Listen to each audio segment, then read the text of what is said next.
November 4th, 2021, Dublin, Ireland. A husband and wife, usually the poster couple for #relationship goals, are having a domestic spat. The argument escalates and it ends with the husband, wait for it, removing his wife's head with a knife. Well, that's one way to cut the conversation short.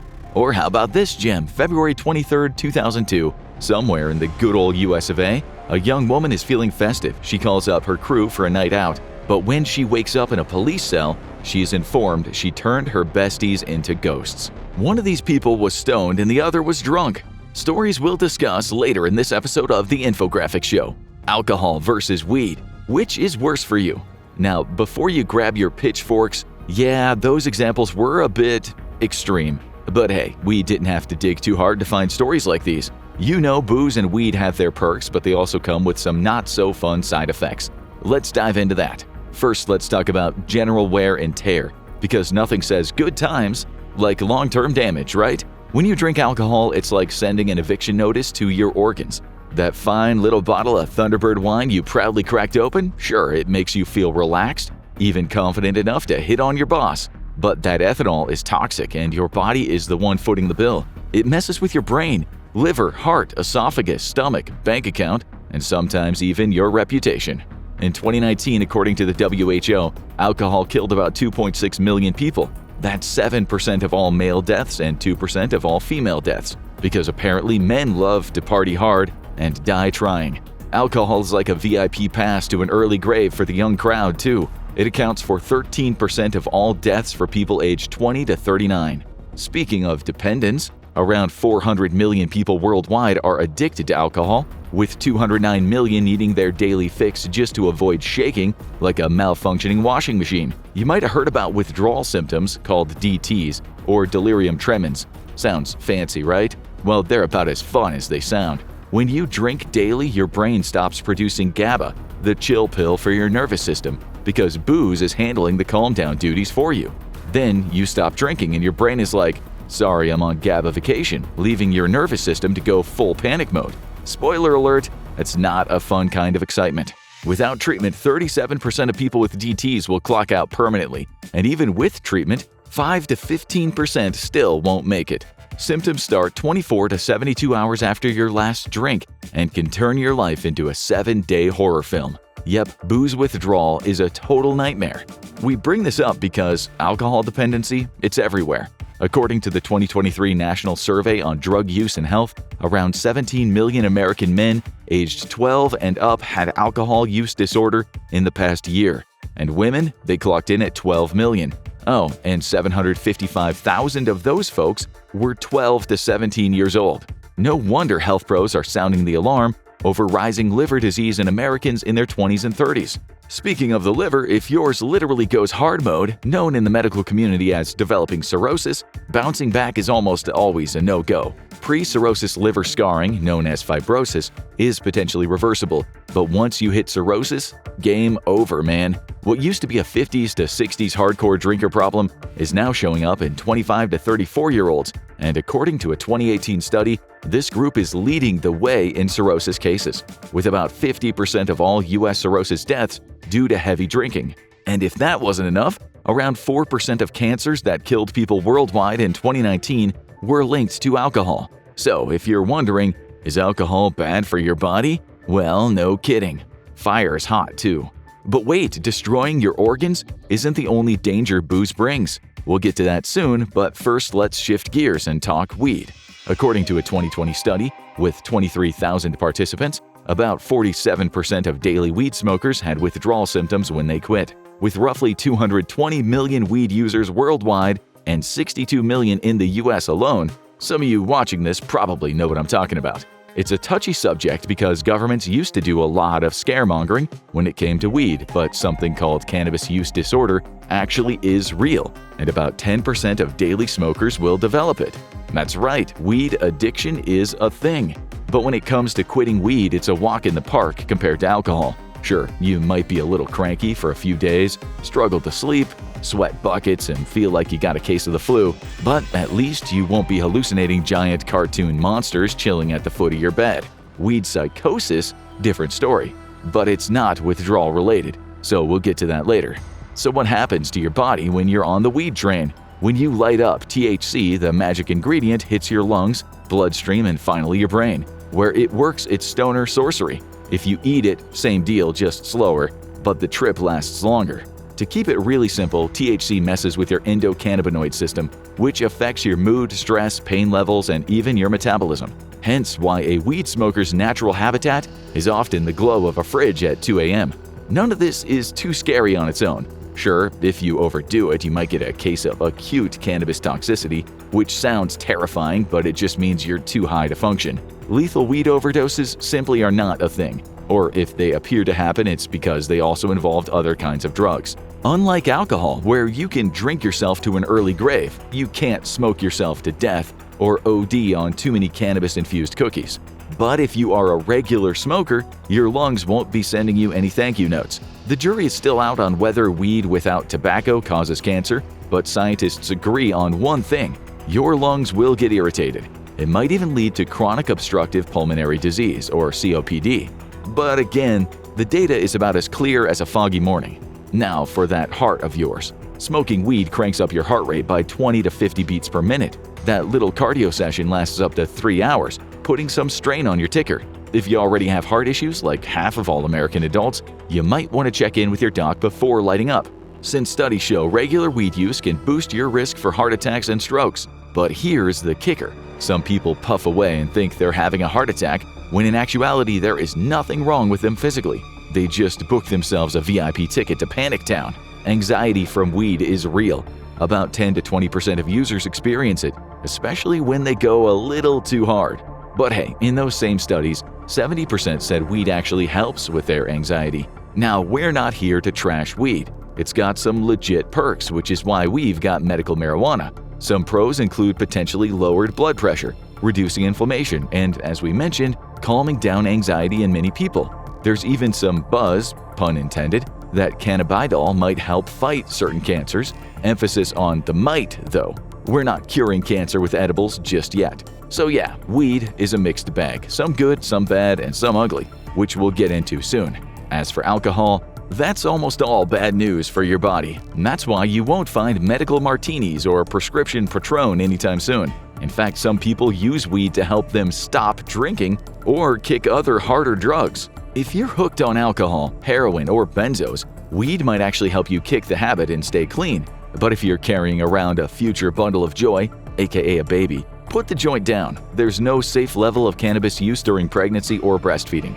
Believe it or not though, an estimated 4 to 10% of pregnant women still light up. But it turns out that little bun in the oven isn't so keen on THC. This isn't about tripping fetuses, it's more about future neurological issues. So when Junior hits the real world, they might struggle with speech, cognition, and let's be honest, could totally tank those spelling bees. So next time you bomb a math test, just blame your weed-smoking mom. It's a solid excuse for a lifetime of, oops, I failed again. The research isn't crystal clear, but there's enough evidence for the American Congress of Obstetricians and Gynecologists to say, hey, maybe don't toke up when you're pregnant. Sure, weed can help with pregnancy pain, nausea, and anxiety, but still probably not worth the risk. Oh, and they also said lay off the booze during pregnancy. But in a 2022 study, around 30% of women admitted to sipping while expecting, and nearly 8% confessed to binge drinking because nothing says prenatal care like a six-pack. One New York Times journalist pointed out that scolding pregnant women for this might seem a tad patriarchal, but hey, fetal alcohol syndrome, FAS, is no joke. Being different is cool and all, but when that comes with impulse control issues, future seizures, or psychosis, and the kid can't even spell abnormality, maybe it's time to skip that margarita. And FAS isn't just a relic of the past. In a 2018 study, researchers found that about 1 in 20 American kids still show signs of fetal alcohol spectrum disorder. You can almost hear them trying to spell ABNORN. Dang it. But let's not forget the stupid risky stuff people do when they're hammered. Happy drunks, sad drunks, angry drunks. Alcohol really brings out all the flavors of stupidity. Drinking basically sends your prefrontal cortex, the brain's executive suite, on a coffee break, which explains why Saturday night in basically any city looks like an audition for World's Dumbest Criminals. And considering that the prefrontal cortex isn't fully developed until the age of 25, young people plus booze is like mixing fireworks and a lighter. Remember the girl who killed her 3 friends after a night of drinking? She was only 20, celebrating a new job at a hair salon in California. After downing a few Long Island iced teas at a TGI Fridays, she packed her friends into her car and drove off. The next morning, she woke up with zero memory of the crash or the drinks, but 3 of her friends were dead. The news is full of stories just like this. In 2024, a drunk teen in Fort Worth wiped out 5 people, including 2 kids after crashing into them. And another 2024 headline, pregnant mom of 4 drives into family while drunk, killing 2, injuring 14 others. European data shows that out of the 1.25 million global driving deaths each year, about 270,000 involve alcohol. That is nearly a quarter. Talk about killer stats. When your brain's reasoning suite takes a sick day, you're bound to make some next-level bad decisions, like popping a pill that turned out to be laced with fentanyl, or getting intimate with someone who leaves you with more than just fond memories. Or worse, spending a weekend in a British city and ending up with broken glass to the face, which happens way too often. Just ask the guy from Leeds who was recently left blind after a total stranger glassed him in the face for, well, no reason at all. But hey, at least in the UK, guns aren't common. In the US though, different story.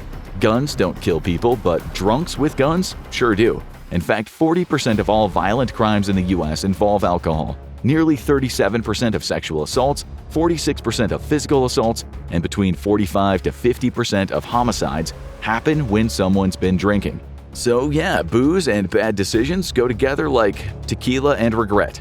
In the UK, alcohol is involved in about 40% of violent crimes, which makes sense when you realize alcohol was 74% more affordable in 2019 than in 1987. For just $6.50, you can grab yourself a 3-liter bottle of 7.5% Frosty Jack cider and be on your way to throwing punches by the end of the night. Because when your brain is out of commission, the damage is limitless. Add up the diseases, disabilities, mental issues, accidents, and flat-out stupidity, and you might start thinking that alcohol is the most dangerous thing on this planet. Is that an exaggeration? Honestly, we're struggling to come up with something more dangerous that people willingly do on a regular basis. In 2020, almost 1.3 billion people worldwide consumed harmful amounts of alcohol. In places like Europe, Australia, and New Zealand, about 80 to 90% of adults drink, although not all of them go hard. In most countries, over 60% of the population drinks, with men doing most of the heavy lifting, especially in parts of Asia. And the top 20% of drinkers, they are the real MVPs, keeping those national averages high. So yeah, compared to that, weed looks like Mother Teresa. But even Mother Teresa had a dark side, right? Remember that guy who decapitated his wife? The woman he loved? The one he usually got along with just fine? He stabbed her and hacked off her head because at his trial, it was revealed he'd suffered from cannabis-induced psychosis. Yeah, you heard that right. Voices in his head convinced him that gangs had kidnapped his family, possessed his wife, and were coming for him next. The solution, according to his psychotic breakdown, decapitation. Even after he was arrested, the paranoid psychotic symptoms lasted 11 days. The guy was clearly very ill. Cannabis-induced psychosis doesn't happen to everyone, but for a small number of users, especially those with serious mental illnesses, like a family history of schizophrenia, it is a real risk. In fact, a 2019 study found that 34% of people with cannabis-induced psychosis eventually developed full-blown schizophrenia, even more than those who used hallucinogens like LSD or amphetamines. In 2022, 132 million Americans said they tried weed at least once, and about 17% of people are regular smokers. Statistically speaking, someone's going to lose their mind at some point. Case in point, in 2024, an American woman stabbed her boyfriend 108 times and then had to be tasered to stop stabbing herself. Weed psychosis had her in a full-on meltdown. She was found not guilty by reason of insanity. Then in London in 2022, a man murdered his girlfriend and 3 of her family members in a psychotic rage. Even though he had weed psychosis, he still got 4 life sentences. So let's just say the legal system has some mixed feelings about weed-induced freakouts. These stories are terrifying, but thankfully they're super rare. The incidence rate of cannabis-induced psychosis was 2.8 per 100,000 person-years in 2006, but by 2016 it shot up to 6.1 per 100,000. The reason? Today's weed is basically hulked out. It's 5 to 16% stronger than it was 25 years ago.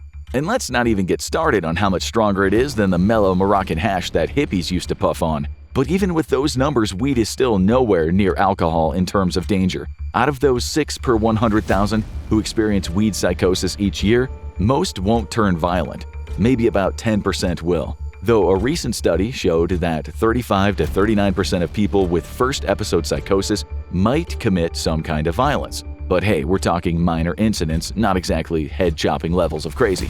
So let's give alcohol the crown for most dangerous drug by a landslide. But don't sleep on weed, it's no joke, especially if you're young. Heavy use has been shown to mess with brain development, and that's a recipe for some serious